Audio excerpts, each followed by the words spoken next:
Hi guys, welcome back. Season 2. I hope you're all excited as we are. I've been waiting too long. We're sorry to keep you waiting. Season 2, we're back. Back and bigger, baby. How are you feeling about Season 2, John Paul? You excited? Alright, I thought we would have finished after Season 1, but I've been roped back in. The high transfer money. Your weekly wages are they're too hard to turn down. That's all it is. Pub can't keep me going, baby. Yeah, you need this. It's just that little extra bit of money. Speaking of money, anybody want to sponsor us and give us a bit of money for doing this, please? Thanks. Yeah, no bother town. GoFundMe, baby. Yeah, we should we set up a GoFundMe page for this? I think so. Fucking pay our hourly rates. So sure. How has Wave 3, Lockdown 3 been treating you? Well, it hasn't changed much. Still no pubs open. So, basically the same as Lockdown 2 and Lockdown 1. How about you, Daniel? Same as myself. Started binging a lot on Netflix. Yeah, that's about it. Bought a car. I've done so much. Got a new job. Done so much binging that I've went round shows twice. Where you have got yourself a car and a new job in the time that I've done that. I have, yeah. Big times. Man's growing up, you know. Sure, look. Yeah, so I've it's a sad time. Like, I don't know if I'll ever work in a bar again. It's weird. Big transfer deadline day news. It was kind of like that, you know. It was in around the time of transfer deadline day as well. Will I? Won't I? Will he go? Will they match his wages? Will they do this? Will they do that? And I had my old boss doing interviews out his car window and everything, being like, I don't know if we can lose him. I don't know if we can afford to lose him. We don't have time to replace him. Harry Redknapp of the Palace. Yeah, it was Harry Redknapp style, so it was. They had reporters with their umbrellas outside the Palace. Jeff Shreves. Jeff. Breaking news. Jim White couldn't believe it, I'm telling you. It was madness. Black tie Wednesday. Yeah, exactly. But yeah, new job, making insulation, fantastic stuff. So it is fantastic. If you need your house kept warm, give me a shout. That's it. But we changed it up this season, haven't we, Dan? Do you want to fill in?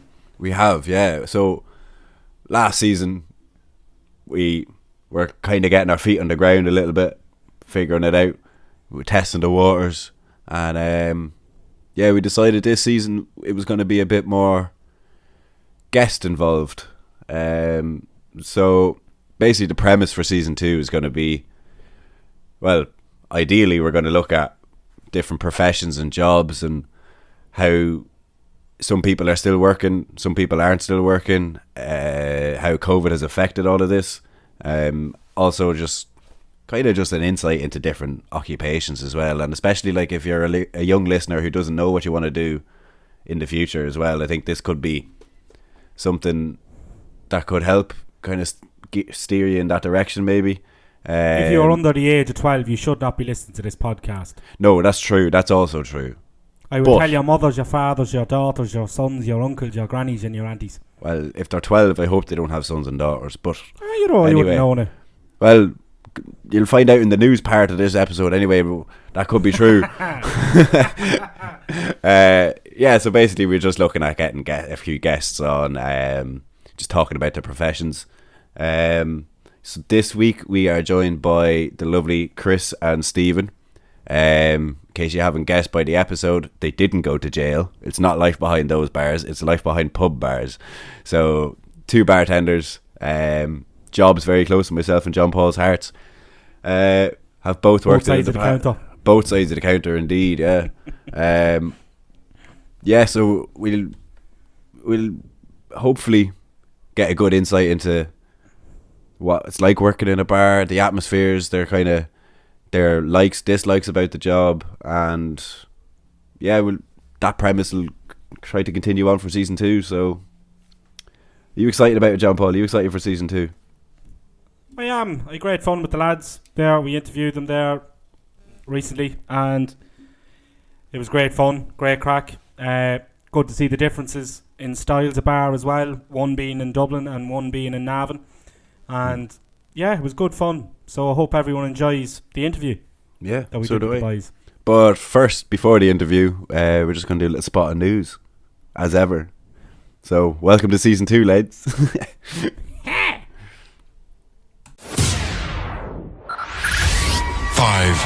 4, 3, 2, 1.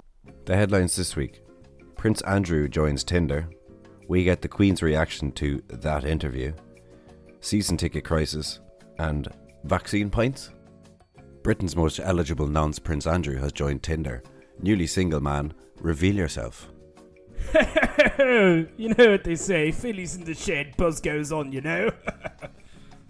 Following Oprah Winfrey's interview with Prince Harry and Meghan Markle, we get the Queen's reaction to the interview. Well, so, Jesus, Lizzie, what do you think? Oh, my wannabe Ed Sheeran grandson. He's ginger and that's all he'll ever be.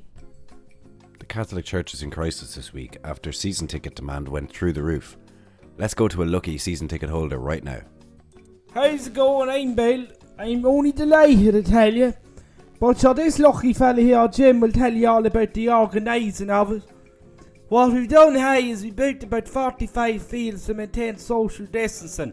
You know what to say, mind open, legs wide, baby. And finally, is there anything to be said for vaccine pints? Let's talk to local pint man and vaccine expert Tommy on this subject. Well, lad, can I get a Pfizer and a fizzy orange with a pint glass of ice, please? I went to the doctor last week and told him I was paranoid. Actually, I wonder who else he told.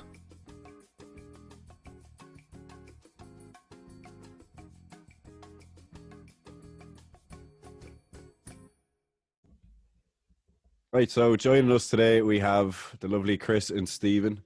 In case you haven't gathered by all the intro and everything, this is pub episode.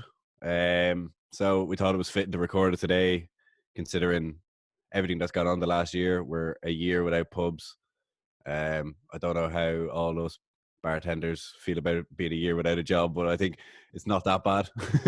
A year without dealing with drunken gobshites.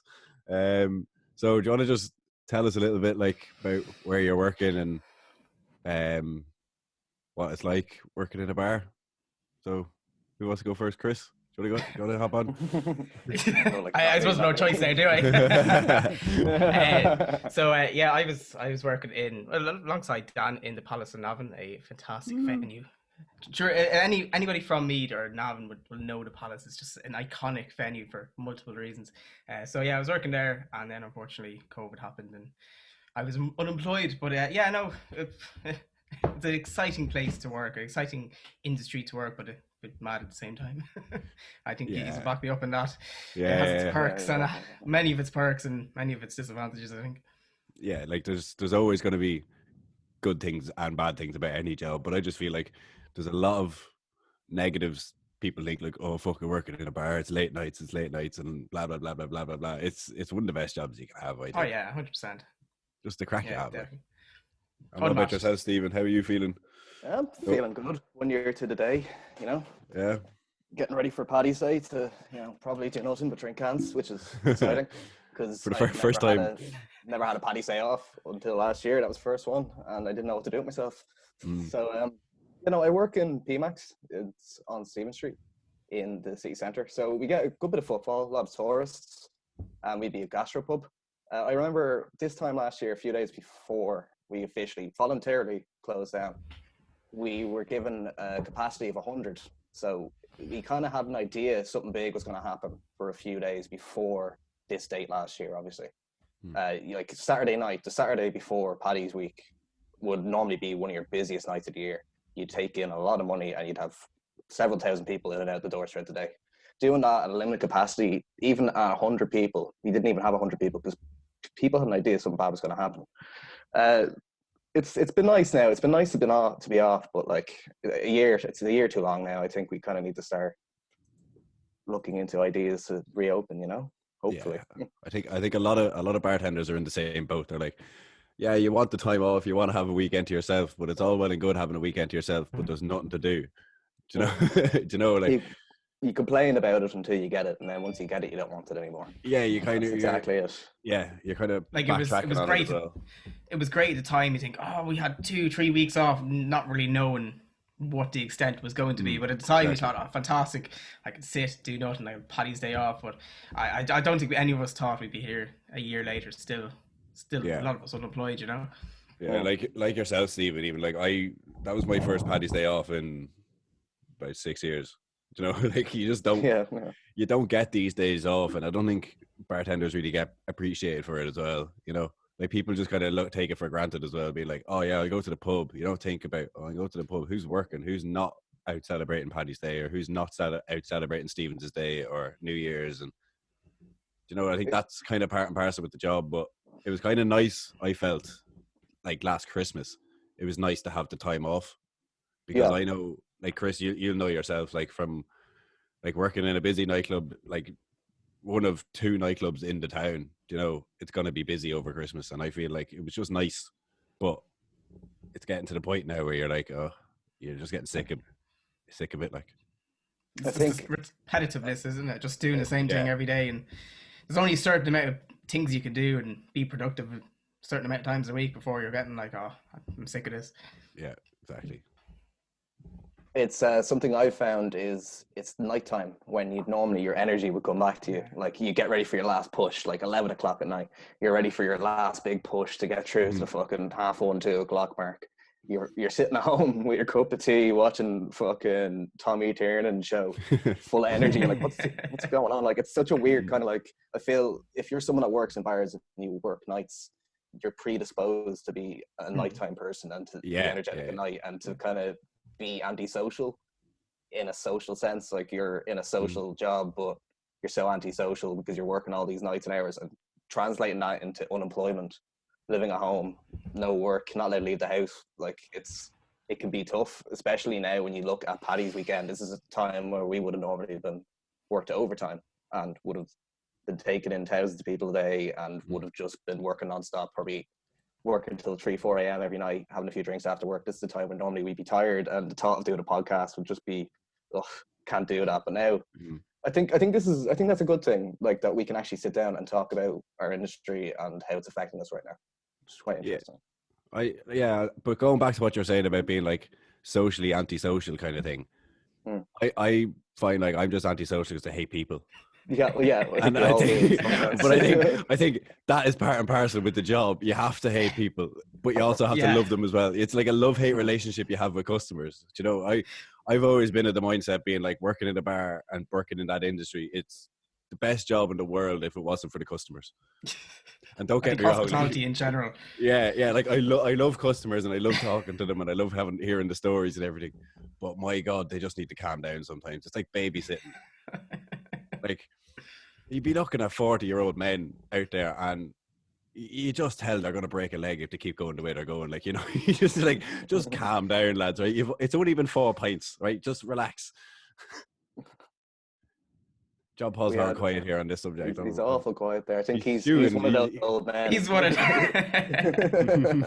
He's been in our bars. When has Dan calmed me down? We're like, when was it? I think all 3 of you have done it at some stage. But I think I've been. I'm not denying I have. Well, I believe I was done a raw deal. Like I stopped working in a bar August 2019 in the hope that I would spend more time on the other side of the bar.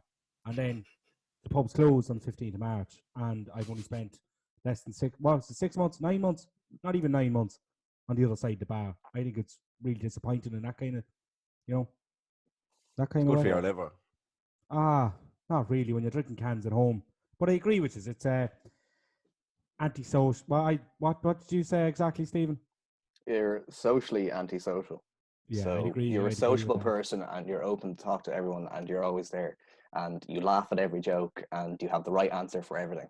But also you're working at 3-4 a.m. where your family are asleep and your loved ones are asleep and your friends want to go out on a night out, but you're behind the bar 6 deep, lashing pints out at drunk 40-year-old men with too many pints of Guinness. Or a recent example for me would be last Christmas when we were open with the indoor dining. A 50-year-old man walking around with a bottle of wine, just walking around the bar with a bottle of wine, So you do have to babysit a bit, but you're socially antisocial. You're there to make the crack, but you're also there to take the crack away if there's too much of it. So it's a weird exactly. aspect of the job. I feel I like also found as well. Oh, go on, Dan. in some respects, you're like a referee for the drunk Yeah, people. Yeah. like Do a you know- referee. do you know? Yeah, like. Sorry, My Chris. go friend- on. Like I always found with like you said like antisocial but social, like it was, especially when you're working in a late night bar, like you could be working from say, 8 o'clock in the evening, and between kind of 8 o'clock and 12 o'clock, that's when you're very social, because you're, in some sense, you're a little bit quiet, so you can talk to people, you can have a bit more crack. But once it comes to 12 o'clock, and then as us working in a late night bar, suddenly when all the pubs close, everyone comes to us, and it's like that's when you have to change and like as you said, become the referee. You just kind of, I always find you just switch a pace, and you just, with that, you have to get faster, you have to get quicker behind the bar, and also you have to be a bit more responsible as well, as making sure everything is going okay and no one is acting the bollocks, I suppose. That's when the whole antisocial comes into it, is when it starts really picking up. Yeah, I always find that, Smiles. especially with the piano bar as well. Like, Yeah. because we'd be like, if sometimes there'd be days where I'd go in at 4:30 and I wouldn't leave till 4:30, 5 o'clock that night. You know, so I'd be doing 12 hours, and I'd say easily for the first 8, I would be relatively on my own in the place.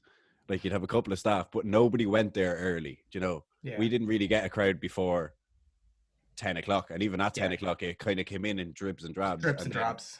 all of a sudden, between 12 and 12:30, the place has gone from relatively quiet to jam packed within the space of a half an hour. You know, and it's just that initial rush, and it's relentless then for about 2.5 hours. And I always found, like, nothing changes in your own mindset and your own manner, being like, oh shit, I'm really busy now. It's just, it kind of, you feel the responsibility as more people coming in. You know, you kind of just take that on, and you take it on board, and you're kind of like a referee in a way, I think, because you see lads coming in and they're acting the bollocks, or, you know, like, you're always going to get a couple. And I feel like sometimes bouncers, John Paul, Exhibit A, but there's always going to be that element, lads. And I feel like it's a joy to have that responsibility, but not abuse it as well. Like, I wouldn't abuse it. You know, if I saw 2 lads acting the maggot, I'd give them the benefit of the doubt, because I've been there. You know, I've been the drunk fella acting the maggot, and I always feel like it's kind of harsh when I see some bouncers, just like, lads would be like pulling out of each other, but they're best mates. You know, they're joking around, and then bouncers go and pull them out, and you're like, no, like, they're only having a bit of crack. Like, you know, I understand that they're kind of out there and they're being a bit outlandish, and somebody could get hurt. Just tell them to stop. You know, there's other ways around things, and I feel like I'm kind of missing that. I'm missing that aspect of it, being like having a responsibility of like a duty of care, kind of, in a way. There is the I other don't side think of it, people- though, you know. There Yeah. is the What's other the other side of it. I'll give an example of myself. Not that I can remember much of the incident, but it did happen, as I was told by my brother the next day that it did happen. Liam Gallagher was playing in Dublin in the Olympia, and so it would be rude not to go for a couple of scoops beforehand, and of course afterwards. So I was fairly, rattled before the gig and rattled throughout the gig, and then by the time I got to Workman's afterwards, I was steaming drunk. So I was upstairs anyway in the smoking area Workman's. As many people would know, the smoking area Workman's, there's a lot of people, high tables, not very steady tables, so I found out. And I fell a couple of times. So this female bouncer kept on coming over, kept on saying, no, time for him to go. And the brother turned around and said, no, he's grand. And then it got to a point where I fell, and I hit down 8 or 9 pints off a table. Which was very, very, talented of me to do that, show how good I am with 20 pints on me. But she gave me an opportunity. I didn't, avail of that opportunity, and I got fucked out in the end up. And then I had to come back 2 weeks later and apologise to her because my band were playing a gig in the same place. So it was made look a right tit. Well, and you won't laugh at me. My favourite thing about that is you're the fella who always gets his pint spilled and you always go fucking mad. So now there you go. It's like karma. I remember once, Jean Paul, was when I first started working at PMAX, and you and I were in college together. I think you were skint. Like, it was like one box of Amber Leaf cigarettes a week to pay everyone back. So in college, Jean Paul would obviously bum cigarettes for everyone, and if you wanted to go for a pint in between lectures, we had a living room across the road. I think one Friday we decided we'd have a few more drinks, and I brought him up to the pub. I bought him a pint of Gamma Ray for €7 and handed it to John Paul sitting outside. Now, we've had a few on us already. And what does he do? He literally grabs it and it just slips underneath his hand onto the ground, smashes beer everywhere. And it'd be typical John Paul to spill a pint every time you're with him. That's why I buy cheap pints, you know. Stephen, have you ever noticed? Have you ever noticed that he never spills the pint he buys himself? I don't think you're able to spill It's always when someone else buys him a pint, he manages to spill it. And it's always at a pint where I'm broke as well. No exactly, so you can't even go buy a new one or buy one back. Buy one back for the person who's after buying me one. €2 in the account. No, can't be done, lads. I'm sorry. By the way, can you give me money for a taxi? I'll buy you a pint of my waddy. There you go. That'll do you. They're charging for that now as well. Most places do. Do you charge? Yeah, 120 for a dash. Big scandal. Steep. 120 for a dash. Yeah, I know, it's a bit. Like, what do you mean it's 620 for a vodka dash? Oh yeah, I used to do that. If in our place, basically, right? If it was a vodka and dash, right, we'd generally do it for a $5 if you knew who it was, because we had a lot of like consistent customers kind of every weekend. So it was like, I do it for a $5, but it was supposed to be 620 because you charge for the dash. But we were like, oh, fuck it, like. But if somebody was annoying me, right, I charged them a $5 first of all, and then they come back up and I charged them 620. And I used to do it the whole time. And they were like, no, it was a $5. That other fella charged me a $5. I was like, well, you only ordered off me, and I charged you 620 last time. And they're so drunk they don't even have a fucking clue. I'm like, oh yeah, no, it was 620, man, 620. Like, technically, I'm not even overcharging them because I undercharged them in the first place. But like, the thing about like working in a nightclub outside of Dublin, you get a hell of a lot of country lads. Oh yeah. You know, it's just, it's horror funny. Like, you see lads coming in their the crosshatch bootcut jeans with the Wrangler shoes they still have when they were fucking making their junior cert, and the smell of silage off them, and they come in, oh, you go, can you get a pint bottle of Lucasade, a glass of ice? you get this nonsense, and you're like, oh, fuck off. How do you deal with that? Like, you know, just have a bit of like social. And they'll open the wallet up and it's just wads and wads of cash, and then they'll be counting every single penny and giving them the change. Like, fuck off. So what would you say, boys, is your favourite thing about the job, working in a bar or the industry? I'll take this one first, Chris, if you want, seeing as you got the first one. Share the love, boys. I think it's the energy, the atmosphere. Like, I'm one of the managers in the bar. I've worked my way up. I've been there for 3 years now. And one of my kind of responsibilities would be to make sure the atmosphere is in place. So we have a lot of candles, a lot of kind of French cafe bistro, gothic kind of style. Kind of making sure your atmosphere is there and your music is right and everything else. You're planning and playing out someone's night for them. They come in, they're listening to music that you want them to hear. They see what you want them to see. So that responsibility, and then if you do well and you can see people are happy, obviously the sense of pride you get from that. Also the energy, just Saturday night, it's 7 o'clock. So we stop serving at 1 a.m. We're a bit earlier. We're gastropub, we do a lot of food, close the kitchen at 9. So around 8 p.m, our bouncer will kind of start flooding people in. We don't want to overfill the place while people are still eating. But once the kitchen closes at 8, we'll start bringing more people in. And that rush, just as the place is starting to fill up, and you want to kind of elevate that level of like noise and energy into the environment around you. Like, you get your bar staff ready. You know, you've been there since 3 o'clock. You know, all your fruit is cut. This is done. That is done. All your cutlery is polished and done. Floor staff are away. It's just you, and make as much money as you can behind this bar tonight. Sling those drinks out.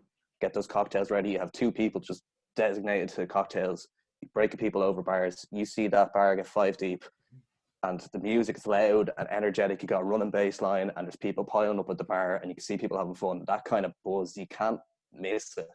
Where you're 2 hours flat behind the bar, can't go to the bathroom, can't go for a smoke, screaming at your bar back to get ice and do this. John Paul would know how I like to scream at bar backs. He's done a few with them before. Chris knows myself as well. Yeah. Like, Chris knows well. I mean, firing ice cubes at them, like, go get me ice, bitch. About 16 just started screaming at them. I always feel like I completely agree with you there, Stephen. Like I relish being busy.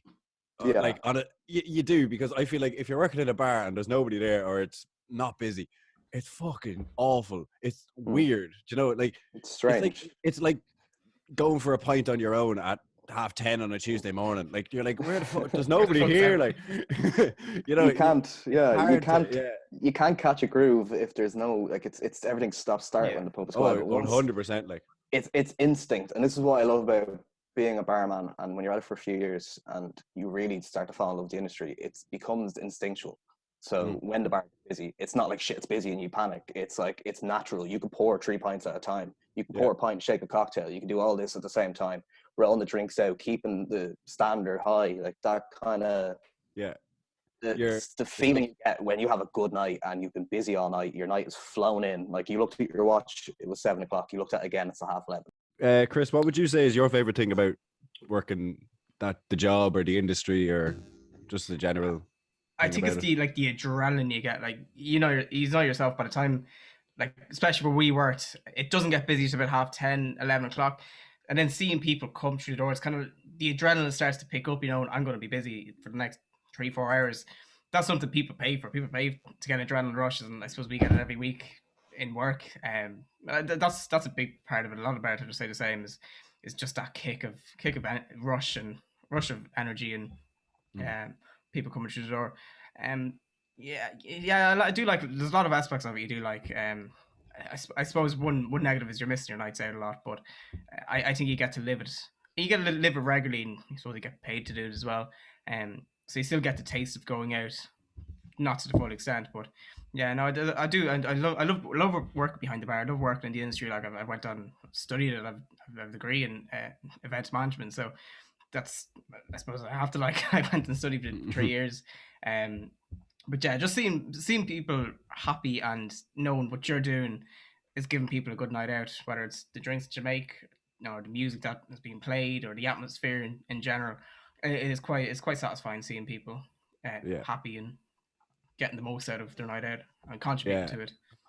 I always love when you're slaving away in a bar, and then even when it's busy, someone turns around and says, "Oh, that's a lovely pint," or "Oh, this is a lovely cocktail." It's just like, oh yeah, okay, thanks. Somebody noticed I put effort into that it. That split second of just like gratitude. It's just, like, oh, it's just the little keep thing. me going for like, the extra. Oh, yeah, okay, thanks. You noticed.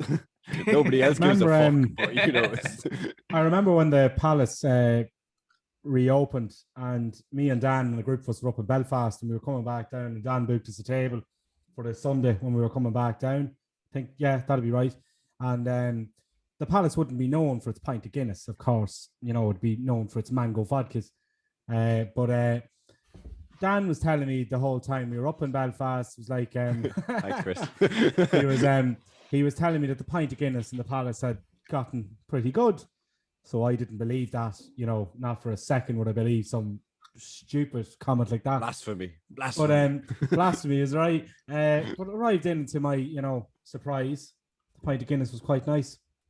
You know, so I gave Dan a lovely compliment. And he did. He was quite happy with that. He gave me a compliment. He didn't give me a fucking tip though, but he gave me a compliment. compared to Stephen, where when I be in Stephen's bar, Stephen has given me some good beers, some great beers, some shocking beers. One memory I have of myself and John Paul both in PMAX, right? I think, Stephen, you were working this night. I don't know if he said it to you or he said it to somebody. I think he might have said it to another bartender there. He was like, your man was like, "Are you okay? What do you want?" And he goes, "Can I get some of that John Paul juice?" Jungle juice, he calls Jungle it. juice, but he called it John Paul juice to the bartender, and your man was looking at him like, "What the fuck are you on about?" Like, What was it? Guter juice is another term he has. Hitler juice. Hitler Fresh juice. Imagine Prince. turning around to somebody. Can I get John Paul juice? And they're like, "What the You want Sounds a to bit die, do you? Yeah. No, like I remember, like when I'm in PMAX or anything like that, I don't order anything. I just say to the bartender, if it's not Stephen, ask Stephen. Even if Stephen is on his half an hour break, well, ring him. Stephen's not even working, lad. I don't give a fuck. Ring him." There'd just be times I'm on the pot and someone will come down to me with like, John Paul is asking for a pint. I'm like, all right, fair enough. I'm Like, busy. Give him one. what do we need to get rid of? What is You're not able to pour it. Like, To be fair- with John Paul, it's just whatever the highest ABV is, just give it to him in a pint glass and he'll be happy, even if it's supposed to be a half pint. I remember going to, I went to Darren Brown a couple of years ago, and I made the mistake of calling into Stephen beforehand because PMAX is only around the corner from the Gaiety. So I was like, right, that's an easy place to go, whatever, all that. Called into him anyway, and he had just gotten in the Fresh Prince of Kildare, and I haven't been able to source this drink. Sorry, it's the best named beer or like anything on the planet. Like, I agree, yeah. But like, he had just gotten this in, and Stephen does get different, there'd be different beers changing in and out, and he got this beer, and he said, "Yeah, I have a beer for you, no problem." I was like, "Grand, yeah." Now we're only in for one or two, and he dropped the beer down in a pint glass. He first of all decided to tell me that the drink would normally not be served in a pint glass; it'd be served in a globe glass. No, he didn't have a fucking clue what he meant by that. Didn't really, look at the notes. not like you studied bar studies or anything like. No. Studied pints, all right, but not what was in them. But he landed it down anyway. Drank the first pint, and I was feeling a bit giddy. I was like, "Jeez, this is lovely stuff, lovely stuff." So he dropped me down a second one, and I had the second one, and then I had the head but I was rattled. So I was rammed arse. So I was at this stage. And then he decides to come down and tell me before I go, "Oh yeah, that's the Fresh Prince of Kildare. I think it was, what was it, 13% at the time?" And then it was 13.2, and they had to keep dropping it because it was just like, so every year they do a batch. Typically it's around October, August, October they do it. They do one big batch of it, one big vat of it for the year, and it's usually around 13%. It's a triple IPA. It's really hazy. The thing is, it's so nice to drink. You don't notice it. You don't taste 13%. That's when alcohol gets dangerous. Especially for John Paul. Like, especially of all people to be drinking it. Like, yeah. Well, I was in the Gaiety, and Darren Brown is funny as well. Like, comedy element to what Darren Brown does. But like any kind of jokey kind of set around, and I found it 100 times funnier than it actually was. And said person who was with me that night was telling me to shut up. The whole fucking first half an hour, 45 minutes of the first part of the show, I was actually annoying people around me, and I don't blame myself for that. I fuck off. I don't blame myself for that. I blame the person who served me that drink, because I was unbeknownst to myself how much alcohol it actually contained. And then I would have had the choice of whether or not I'd have it. I probably would have had it anyway. But I'm just saying, I didn't have the choice in the matter. We both know since you've ordered that several times to be delivered to your gaff. And I've got phone call after phone call from any site I delivered of. "Oh, sorry, out of stock." Like, it's like nobody wants me to have it, and I want it, but I can't get it. And it's just annoying. It's available for everybody else in the country, John Paul, just not for you. Yeah, it's shocking annoying. Like, but yeah, your address pops up as like a big blacklist, like "Do not send here." The national database for drinks. There's a group chat between every single brewery in the country being like, "Don't send it to Gibbstown, lads. Don't do it. It's not worth it." Gibbstown, where's Gibbstown? Exactly. Yeah. I've had some great experiences in both establishments. And some not so great experiences in both establishments. I'd say the same myself, to be honest. We won't get into the not so great experiences because the places are closed and it's shocking sad. We'll get into the happy experiences. I just have to say, right, the best thing that's ever happened to PMAX, right, was I can't remember where we were going. I think it could have been we were going to Liam Gallagher, and there was about 6, 7, 8 of us, right? You were going to Liam Gallagher, I remember. Yeah, he knows exactly what I'm talking about. You go, We were just sitting there, and next minute, Stephen was like, "Oh, just want some food," and I was like, "Yeah, okay." And next to me here, I was out with this big dustbin on a plate, and I was like, "What the fuck is this?" Lifts it up, and it's just a big massive thing of nachos, and I was like, "Oh my god, here we go!" I swear to God, we were eating, and I had about 4 of them, and I was full, like they were just loaded, like our trash can nachos. Yeah, we went through. We got a new chef in there, like a new head chef, about a year and a half ago, and we just said, "What the fuck can we do to just get away from what everyone else is doing?" Like, because we're a city centre, Dublin. There's a fucking 1,000 other pubs like at our doorstep to compete with. So you kind of have to go out there. You have to stand out. And trash can nachos is the most cost-effective, Instagram-worthy way of doing that. Because I guarantee you took a fucking picture of that nachos. Yeah, it was on my story. Picture of the thing coming up in the air. It was. It was they're savage, man. Unfortunately, we had to stop doing them, but they were good when they happened. Health and safety issues. You can't be putting food in the bin and eating it, like. But fucking anyway. They were the industrial tins that you get for beans and stuff that you take in when you're prepping at the start of the week, and we just saw them without the label, and we're like, they're kind of cool. And you get them up in the dumbwaiter, and they'd be piping hot, and your hand would stick to the metal if you touched them for too long. So I'm there with a little tea towel, like trying to look good at the table. I lifted up, but like scalding myself with hot cheese and that. It's worth it for the Instagram, though. Worth it for the Instagram, but I don't think she'll be coming back anytime soon. I do find to be fair, the cauliflower wings, unbelievable. They're not going anywhere. They're not going anywhere. They slap hard. Vegan as a vegetarian, I'm like, I love a good option, and tell you, cauliflower wings and PMAX, you cannot go wrong. That's something we've done. We've kind of made our menu more accessible for vegans. So I'd say about 50% of our menu is vegan. Yeah. At the moment, so like it is something like, obviously a lot of the staff are vegan. My partner who works there is vegan. The chefs are kind of always up for doing something new, and we just kind of like cauliflower wings aren't going anywhere. Like that's kind of one thing about the pub is that like we can have an influence on the menu and kind of break the norms. Nice. You don't have any Gordon Ramsay characters, do you? If you met them, maybe some of them might act like that, but they're nice lads. I think every chef has that in them, though. What I mean by that is, you just have to be angry to be a chef.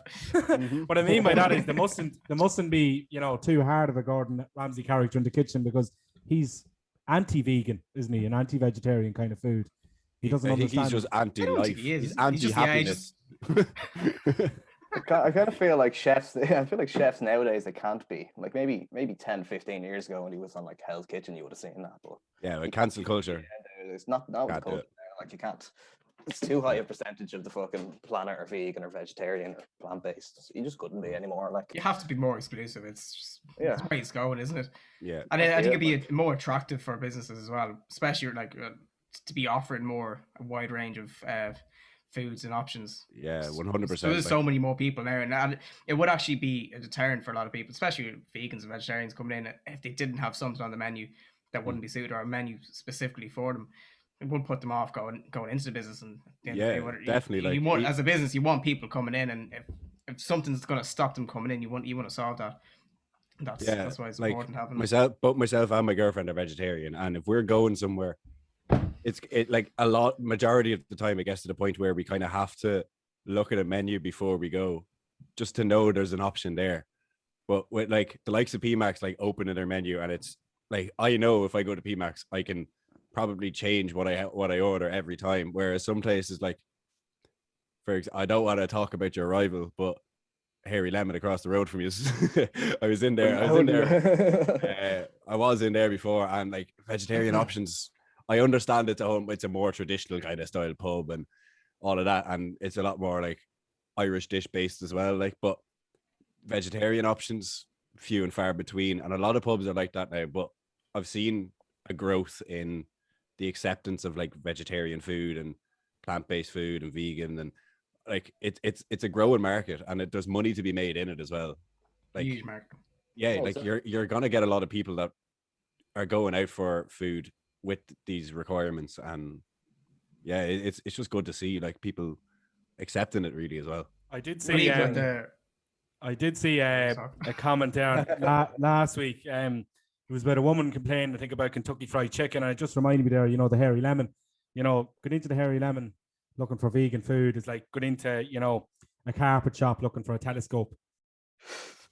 You know, that'd kind of be my opinion, kind of the hairy lemon, where you be looking for your kind of stews, your burgers, your traditional Irish kind of, you know. I have to say, I only went there because it was the only place I could get a table. So, but it was nice though. It was nice. But yeah, no, I just remembered there a funny rule from PMAX actually on one occasion, and I'd probably get killed for saying this, but I was at PMAX once, and Stephen came down and asked me what music do I want played, and straight away, of course, I was on the Oasis train, and you know when you have a few, when you have a few drinks in you, you know, and like Oasis is a pretty good outlet, kind of, you know, cigarettes and alcohol, all that sort of stuff. But I asked Stephen, I said, Stephen, yeah, Oasis. And before I could even get to what song I wanted played, Stephen said, no, we're not allowed to play Oasis. And I said, no, that's changed since. It's changed since. It's just He's allowed to play Wonderwall now. I'm allowed to play. I'm allowed to play fucking in the bushes and nothing else. That's about it. No, that's not a bad shout though. The funny thing about it was, right, he wasn't allowed to play Oasis, but the fella who, whatever, chiefed the music, allowed him to play Noel Gallagher or Ian Gallagher, right? But you couldn't play Oasis, right? You could play one or the other, but you can't play the two of them together, which was I found it quite funny. And I was quite annoyed after that because I really wanted Oasis. I think Stephen would up and play Blur after that, or could have been Radiohead. I gave it like an alternative you didn't want, but it was close enough to the source material. You gave me the posh version. I think it's just with the clientele we have and just location, like we are south side of Dublin and we're a little bit pricier than our competitors. The owner kind of has this aesthetic where, like, you walk in, you've Eagles of Death Metal plastered on the wall in the back.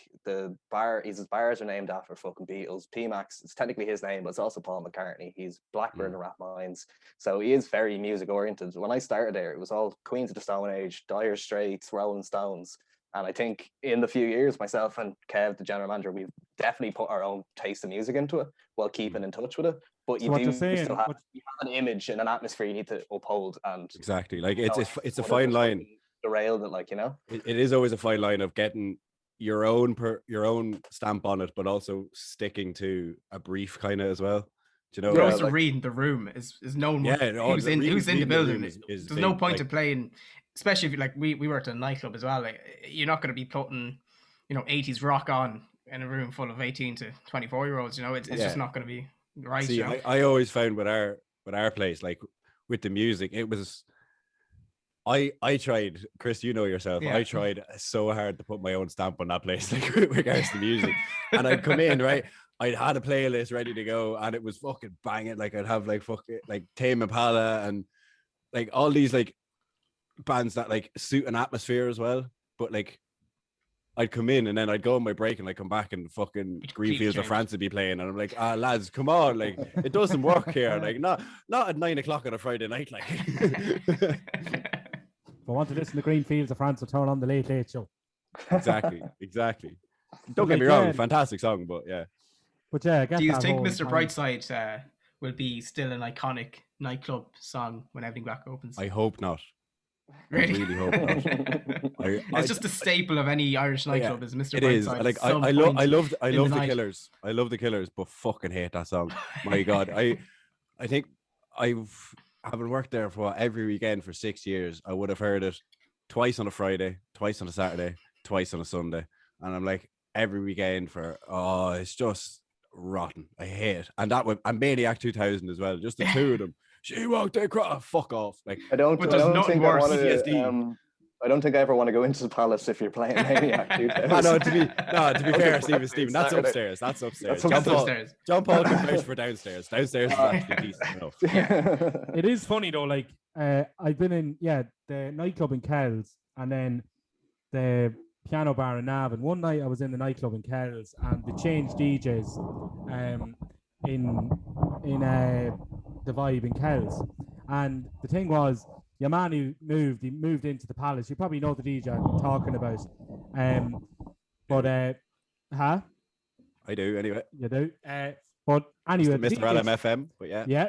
The DJ changed over in Kells, and I was in Kells anyway. And you can guess what the last 3 songs are going to be in the Vibe in Kells. Maniac 2000, Mr. Brightside. But one night anyway, this fella decided to be clever. So he started off with the second last song, and it was a Mr. Brightside remix, right? Oh. So it was a 6-minute long remix. So that ended, and then he decided to play the original version of the song. So as you do, the as you want remix, 9 minutes of it, yeah. like it was 10 minutes of 10 Mr. minutes Brightside. What a dream. Yeah. You know And those then- videos on YouTube, Mr. Brightside for 10 hours. You're like, Oh no! And then just the one opening night- riff over and over and over again. One night I was in the piano bar in Navan, and it could have been a band was playing, so it was definitely a Saturday night. And We have bands on a Friday as well and a Sunday, John Paul. But anyway, go on. well, a Saturday. I'd be there on a Saturday night. Right, okay.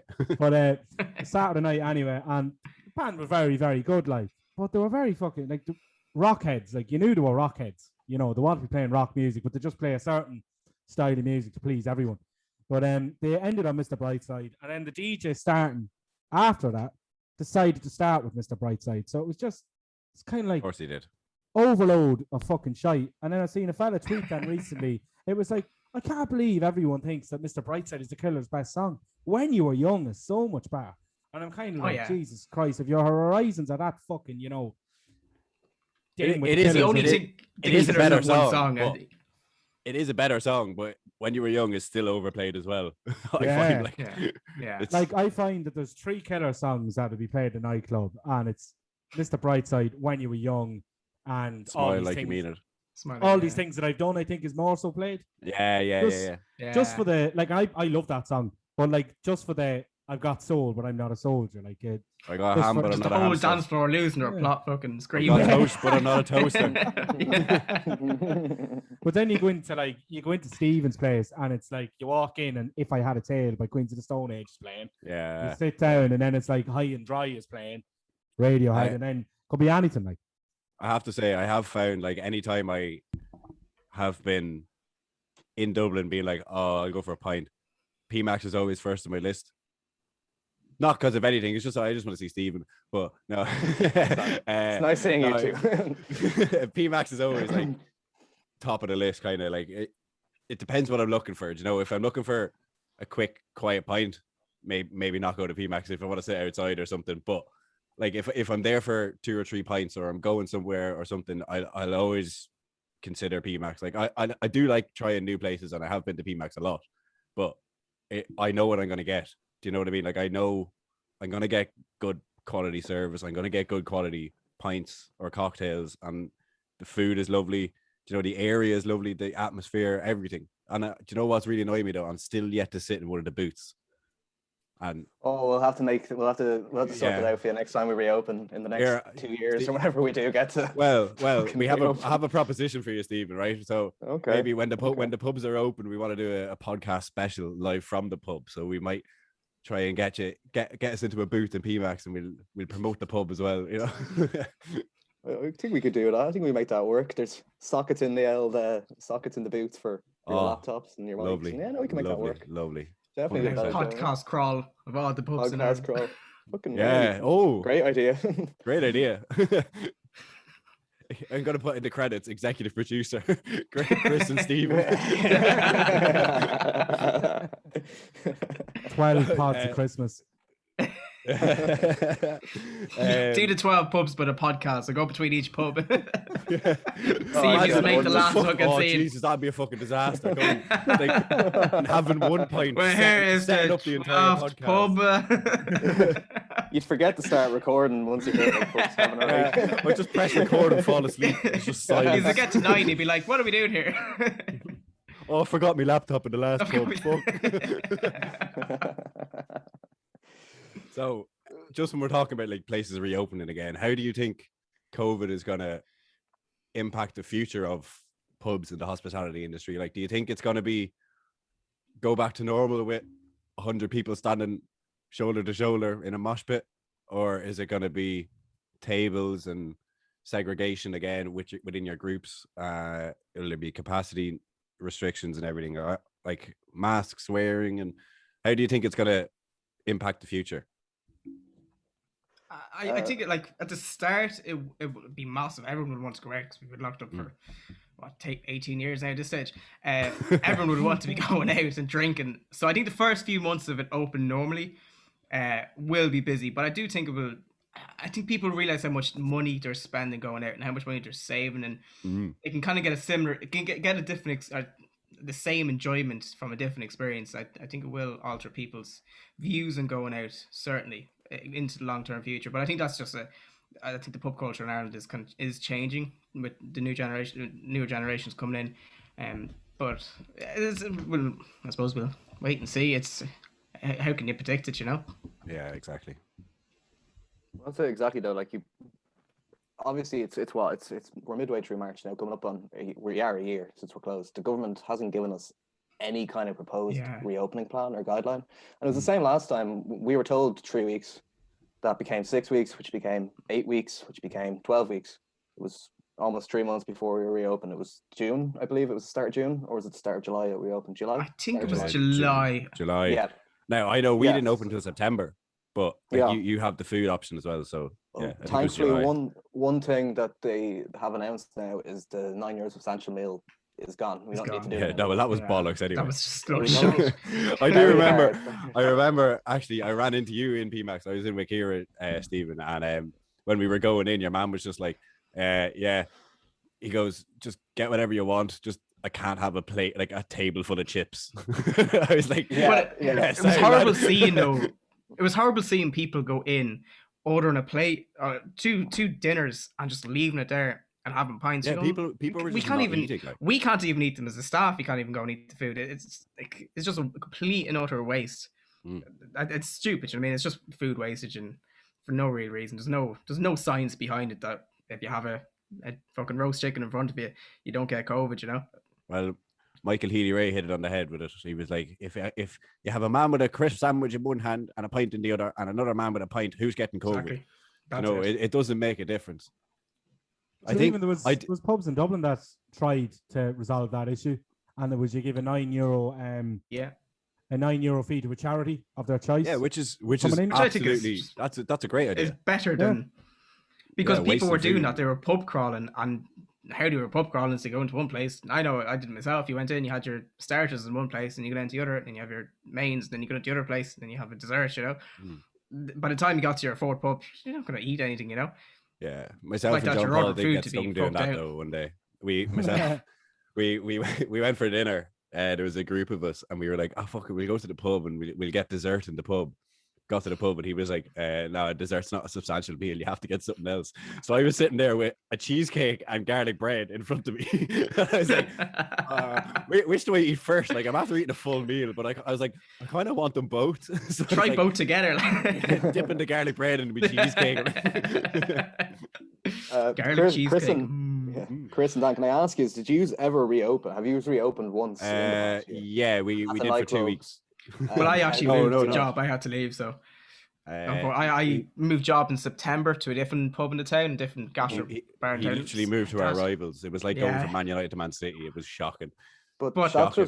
I had to work, you know. I had to work. No, it was fine. Like, you had to make a change. You had to switch your field. I had to put my career first. Exactly. Yeah, like I do think after this you'll find a lot of pubs that will open again will have a big problem with trying to find staff, and it's actually staff that are trained and behind the bar. Like we know how hard it is to work behind the bar. It's not as simple as going in and pouring a pint. There's so much to it, and it is hard. We know ourselves, Dan, from seeing staff come and go. Like it's very tough to find people who are up for it and who have the mental ability to do it, not just the physical ability, but I think a lot of pubs will struggle to get staff and to retain a lot of the bar staff because there's so many people. Like we even know from where we work, the amount of people that have gone off now and done something completely different. They're not going to come back working the bar. They're gone off their own different fields. So there will be a big struggle to find staff and train staff. 100%. Like, just to go back to your point there, Steve, we did open for 2 weeks. What we did was kind of find a bit of a loophole in the whole food thing when there was like a pizza place up the road that were doing like a rustic kind of style pizza. So we were like, I was on the phone to them every fucking 5 minutes being like, here, can I get this sort of pizza? And they'd bring it down for me and they'd be like, oh, that's for table 9. So I just bring it to the table kind of thing. We kind of worked around it that way, like, because we don't have an in-house kitchen. Yeah. So he wanted to open in some capacity. And then even like John Paul, you came in the second week, I think it was the second Saturday. Like we got live music back for a week and it was magnificent. Like, because our pub kind of thrives off the live music scene as well. Like, because it's not really they're not really originals, you know. It's like more of like wedding bands, cover bands and stuff. But it's a hell of a lot better than just having a playlist on Spotify or having a fucking DJ sitting in the corner. Like, you're actually watching these people play and perform these songs that everybody loves, and it's kind of unmatched in Navan, like the atmosphere of the piano bar when the live music is going. And we got that back in like kind of like an acousticy kind of form. Obviously we couldn't have a full band due to restrictions and everything, but what we did was we got like a 3-piece, had them all kind of separated on the stage, and like it worked absolutely perfectly. Like, and it was just kind of, it was sad to see it kind of go again, because when we came back, it was a bit of a learning curve for a lot of the staff as well, in regards to like I had worked with food and I had worked with table service in the past, but a couple of the lads who were back working had never done any of that, you know, so they didn't know the whole protocols and ins and outs and the turnover in that respect. So it was a learning curve for them. And then as soon as they started to get the hang of it and we got our feet on the ground and we kind of hit the ground running in a way as well, it's shut down again, you know, and it's very disheartening in that regard. So it's I just hope next time places do open, it's for good and it's not this temporary thing. Yeah. It won't be though. It won't be. From what's been proposed, the LVA, the Vintners Association, have just appointed a new vice chairman. His name's Noel. He's actually John Paul. You know, he's actually Thomas's boss, who runs Lemon Duke. I've heard of this man. Yeah, and he's proposed that to reopen, we have indoors facilities for people that have been vaccinated. So he was saying that we should encourage the elderly groups, the people that were at higher risk, people that wouldn't have been able to get out and about the first time around in the first year, to be able to go indoors, and then the rest of us, those healthy younger people, we can dine outdoors, stuff like that. Like, it's a good idea. Like, absolutely. I know to reopen last year, it took, I was in the pub every day for 2 weeks, just rearranging furniture, because they kept changing from a 2 meter gap per table to 1 meter to a 90-minute time limit to a 105-minute time limit to this to that to this to that. Did several hours worth of COVID training courses, got all the certs, got all the staff back. They all had to complete the COVID training courses. Cost alone just for cleaning products was about €500 a week, just to keep it in line with madness. How things were done.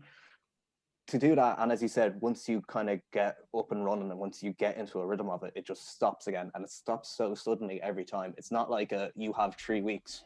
It's a we're stopping in 2 days kind of thing. Yeah, and to be in charge of a pub on the day that you know you're closing and you don't know when you're going to reopen, people change. People treat you differently. I've had some horrible run-ins over Christmas because people know case numbers are going up. The country's open now, but it's going to be shut down from January, and we all knew it was coming. We didn't think it would be this serious, of course. We didn't think it would be 1,000 cases a day, every fucking day for weeks. Sure, I caught COVID. My whole bar caught COVID. Every single member of the staff, bar one, caught COVID on Christmas Eve. Spent 2 weeks in isolation. The risks that we took to be open, and then now look at us, like the risks we took and all the work we put in. I had 1 day off absolutely in December for nothing. Yeah. For fucking... I think a lot of pubs will just say this time, let us open, or don't bother opening us up and then 2 weeks later saying I'll close again. I think a lot of pubs will just say no, it's not worth a while. It's all or nothing. It is all or nothing. Economically, really. It's just I do feel sorry for a lot of pubs as well that now they're looking at their books and saying, you know, we open on a certain date and that's it. There's no, we open, we can close in 2 weeks' time. It's like, we open now, that's it, we're closed. We can't financially afford to stay afloat. And it's sad that the amount of pubs that just won't be able to afford to open. And we're going to see, I think it's going to be somewhat of a sad sight, but it's going to be somewhat the death of like a lot of local pubs. Yeah. If you know what I mean, like a lot of small, like they thrive off lads coming in there every night and having 4 pints, you know,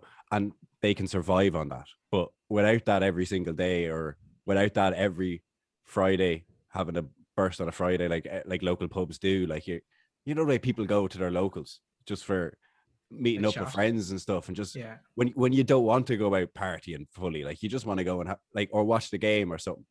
These kind of pubs are going to suffer massively. And unfortunately, like I'm not a big fan of the place, but like the likes of Weatherspoons are gonna fight. They're fine. You know, they're going to survive. These big, I see it would have been. They will thrive. Super pubs, isn't it? We're not talking about the pubs here that are pulling in excess of 3-4 million a year. Like we're talking about the rural pubs that are just about staying afloat in normal times. And these are the pubs that have created the foundation of the Irish pub culture. Right, something I love asking bartenders is, if you owned a pub, one, what would you call it? What's the clientele like, and what's your general atmosphere for the pub if you owned it? Like, it's the tricky one. This is one that well, I have a name for your pub already. Considering you work in PMAX, why don't you call it SteamAX? SteamAX is a great idea. Because I'll tell you, when we did the indoor dining, I did a lot front of house. Like I'd spend most of my day at the front desk doing the contact tracing and answering emails. We started a whole Google Calendar thing. And my girlfriend Molly started calling me, instead of Maitre D, which I was, she started calling me Maitre D, and it kind of got around the bar. Oh, so that's very good. I was the Maitre D of the pub for a while there. Going into that Maitre D maybe actually might be a nice idea for like a little restaurant bar. But I've always wanted to open a pub called the Treehouse. Ever since I started working in pubs, my first bar job was in the Bleeding Horse on Cavan Street. And the thing about Bleeding Horse is very, very old building. Yeah. Old original wooden floors. Like it claims to be one of the oldest pubs in Dublin. It's not. It's but well, anywhere can claim that, but yeah. That kind of aesthetic anyway. Like to just have like to have like big arching walls and snugs and nooks and crannies on different floors, and just kind of have that aesthetic. Like I kind of wanted to, now this is a stupid idea, it's not a bar I'd ever try to make. If I had money, if I won the lotto right now, I wouldn't try to make this bar, but it is an idea I've always had in my head. It's just like your seats are made from like repurposed tire and stuff and turned into like leather seats, and like just has that cool wooden aesthetic, and it has a huge beer garden, shows the football on a projector. That's kind of just like a little dream pub. It's not actually like if I was opening a pub now, I'd probably just go nice and simple, old school Irish, traditional pub, good Guinness, bit of sawdust on the floor, skin of stew during the week. Kind of, that's the kind of pub I like, you know, where there's a fireplace and you can just lose a few hours. Yeah, you really can't beat a fireplace at a pub. You can't beat a fireplace. But like, one pub I absolutely adore in Dublin is Keogh's. I'm not a fan of a lot of people that go there. It seems to be a very like South Dublin D4 rugby type of place, but the Guinness in there is absolutely phenomenal, and the fireplace upstairs is just lovely. Like it's always a really nice atmosphere in the pub, and I think a fireplace just kind of makes it a home. Or well, not that you should be living in the pub, but you know what I mean. Like it gives you a homely feel. Like it's very welcoming to have a fireplace in a pub, I find.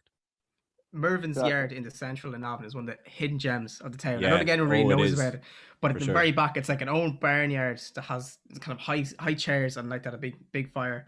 It is class during the winter, especially is class when the fire's blaring. You pint to get this in front of it. Tops.